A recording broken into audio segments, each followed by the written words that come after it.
Talk about second referendums, extensions and all the rest of it, and a general feeling that we won't now be leaving on March the 29th, I do keep making this argument that actually the law of the land is that we are due to leave at 11 p.m. on March the 29th, because that is part of the legislation that went through Parliament. So let's find out, shall we? What would need to happen? What would Mrs May have to do to change that legislation? But more importantly, if she decides in the next 48 hours that basically the game's up, her reputation's shredded, her party are on the middle, perhaps of splitting horribly, that staring down the barrel of European elections would be even more disastrous, and that maybe she wants us actually to leave with no deal on Friday because that's the only way she can save herself, what would then have to happen, and could she be stopped? Joining me to talk through this is Martin Howe, QC. Good morning, Martin. Good morning. Am I right in telling LBC listeners that the law of the land says we're leaving at 11 p.m. this Friday? Well, you are right, but they're subject to one point. Yep. In order to change the date in the 2018 Act from the 29th of March, it is necessary that a so-called statutory instrument is passed, and that needs to be passed by an affirmative resolution in each House of Parliament. That can be done this week, and indeed the government is intending to lay this before both houses. However, the government has done something very, very surprising indeed, because on Friday, Sir Tim Barrow, the UK permanent representative in Brussels, wrote a letter which appears to agree unconditionally to the extension to the 12th of April that was negotiated by Theresa May last week. Yeah. And that arguably has the effect that in international law, the United Kingdom is already committed to an extension before the House of Commons has actually voted on that extension to change the law. This is certainly contrary to all long-standing constitutional precedent and convention, and it runs a very dangerous risk, or if the House refuses to agree to the statutory instrument, then there will be a chaotic divergence between the United Kingdom's international obligations and the domestic law. Gosh, are the Foreign Office now running the country, Martin Howe? Well, I'm quite amazed by this. It's quite astonishing that they've done this. It's certainly contrary to all precedent. Whenever the United Kingdom enters into international treaties or other international obligations which require changes to be made in domestic law, the practice is always that the government awaits the decision of Parliament on whether to make the necessary legal changes before committing the United Kingdom to those changes in the international plane. And they've done this, it seems to me, simply to try and intimidate Parliament and jump the gun. And, of course, a further thing to look at is whether this is actually legal for them to have done this. If it's deemed not to be legal, and you say that the government intends to put the statutory instrument before Parliament this week, what if Mrs May was to realise today that the game's completely up, her own party is in tatters, her legacy, her historical legacy, is going to be zero. What if she decided that she wanted to stick with the legislation? And she's got this big meeting taking place this afternoon at Chequers, and it's really quite interesting in terms of who's turning up at it. Boris Johnson, Dominic Raab, Jacob Rees-Mogg, David Davis, Ian Duncan-Smith and Damien Green. What if she decided, Martin, actually, the only way I can save my own skin is to go for a no deal? Could she be stopped? She probably couldn't, but I think, this is wishful thinking. Yes. I don't think there's the slightest chance of Theresa May doing that at all.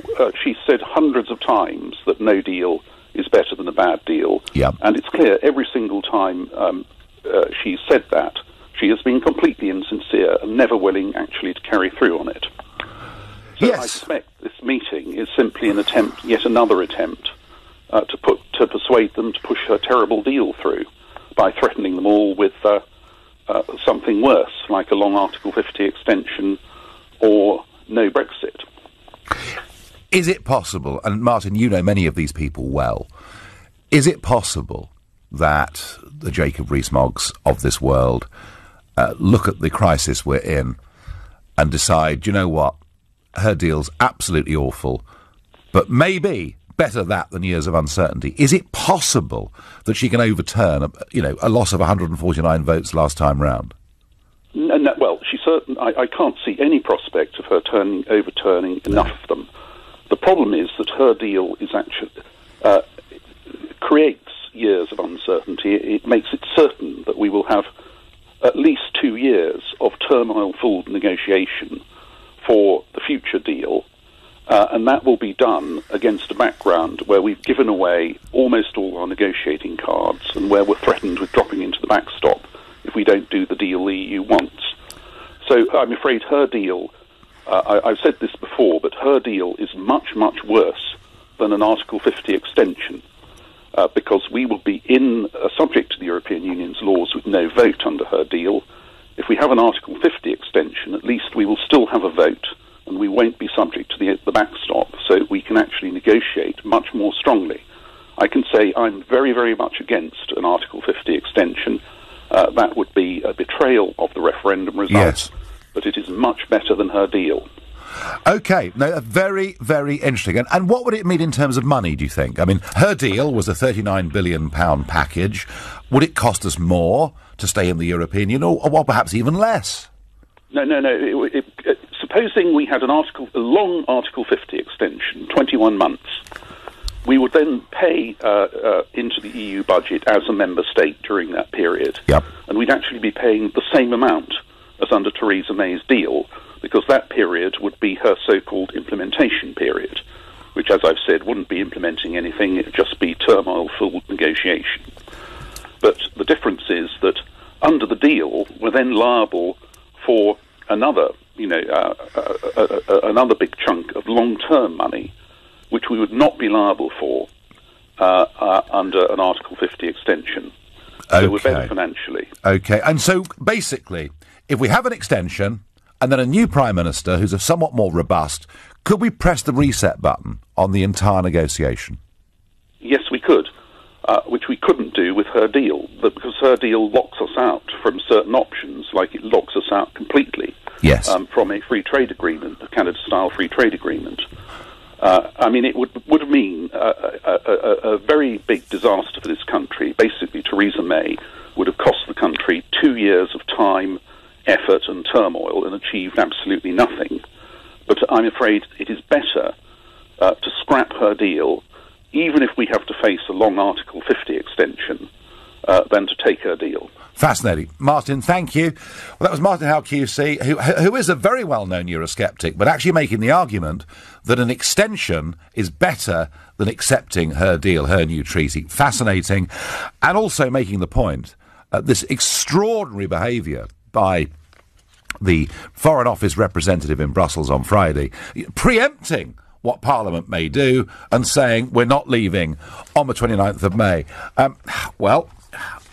Since that moment, things have got much worse for the Prime Minister. She's on the verge of being ousted. And I did read in today's Sunday Times a piece by veteran commentator Adam Bolton that I thought was really, really interesting. He said, unless MPs can find a legally certain way to stop her, Mrs May could simply say, sorry, we haven't reached a firm alternative proposal, so we are just going to leave. She would be the toast of Brexiteers who now possess the soul of the Tory party. This is what Tusk and Juncker meant when they warned against a Brexit by accident. There was nothing about the punch-drunk Prime Minister who left her last EU summit early to suggest she wouldn't stumble into a no-deal Brexit to save herself. And I think they're very, very interesting words and some surprising voices now out there. Today, David Davis, who at the second attempt did back the new treaty, but David Davis writing today in the Sunday Telegraph saying, actually, no deal is the best way to go. And what really surprised me was Sir Graham Brady, chairman of the 1922 committee, writing in the Sun on Sunday, time to settle this mess and get out now. A summit taking place at Chequers this afternoon, where they're all going to say the same thing to her. This is the only way, Prime Minister, you can save the Conservative Party. Could she surprise us all? Sian is a 16-year-old caller from Newham. Good morning. Hi, Nigel. Welcome to the show. I believe the damage that a no-deal Brexit will do will be unheard of. Why is that? So, Nigel, you're in a very privileged position to say that, Brexit will do us well, and you're not stuck in a working-class family. You're not reliant on medications being imported from the European Union to get you by. Okay. Because I'm also with Brexit coming, so I take lots of medications a day. I have several medical conditions. I'm already having supply issues because of the uncertainty that's currently happening within Britain, and many suppliers from the EU aren't all that happy to supply to Britain at the moment. Sian, I'm sorry, that is simply not true. The only supply problems that we've had from Europe have been the weather, of course. You know, last week, a week of gales meant that many of the ferries and many of the ships weren't sailing. Sian, I've got some good news for you. All right, I met last Thursday on Eurostar the guy that heads up the British Pharmaceutical Association. All right, and I said, well, what if, with your industry, what if a no-deal Brexit led to short-term disruptions? He said, we're already prepared. We've increased the stockpile that we already keep, and we're also preparing other routes than Dover. So, Sian, straight from the pharmaceutical industry, you are not going to have a problem with that. I'm already having problems. That's what I'm trying to say. Why? Many companies aren't all that happy to supply to Britain at the moment because of the uncertainty that Brexit will bring. And while the BPA are making precautions and preparing, that doesn't mean that all suppliers from all across Europe, because there are millions of medications that come into Britain every month. There's a mass amount of medicational trade coming in from the EU to Britain. It's not going to be that easy and that seamless to bring in all of that trade so rapidly and so quickly into Britain without a trade deal. But, Sian, most of our business is done not with the European Union. Most of our business is done with the rest of the world. And fascinatingly, we import vast quantities of goods from China on World Trade Organization rules.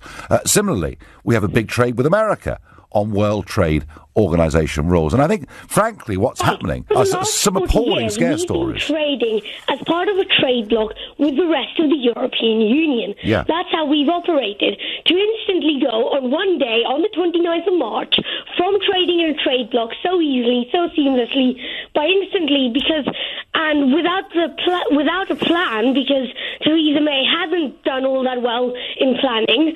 Well, we'd agree on that. Without a plan, without a deal, things aren't going to go very seamlessly, and things will be very chaotic, and it could lead to lots of issues. Well, Sian, including medicine shortages. Medicine shortages aren't going to happen, and I'll reassure you with one point, Sian, which is that even Mark Carney, who has been the most vocal critic of Brexit before the referendum and since the referendum, and even Mark Carney, Sian, now says over 80% of companies are fully prepared for any disruption caused by a no-deal Brexit. Sian, who do you think should lead the country? What about the other 20%? What are their medicinal companies? Are we willing to give up that 20%? And Sian, they could be supplying medicines for hundreds. Sian, we've got to go to a break. But let me ask you very quickly: who would you like to see? Who would you like to see leading our country right now? Probably David Lammy. David Lammy. Well, I tell you what, at 3 o'clock this afternoon, you can listen to David Lammy because he'll be in this studio broadcasting at LBC. Sian, thank you. 16-year-old Sian was very, very concerned, talked about the number of medicines that he needs. And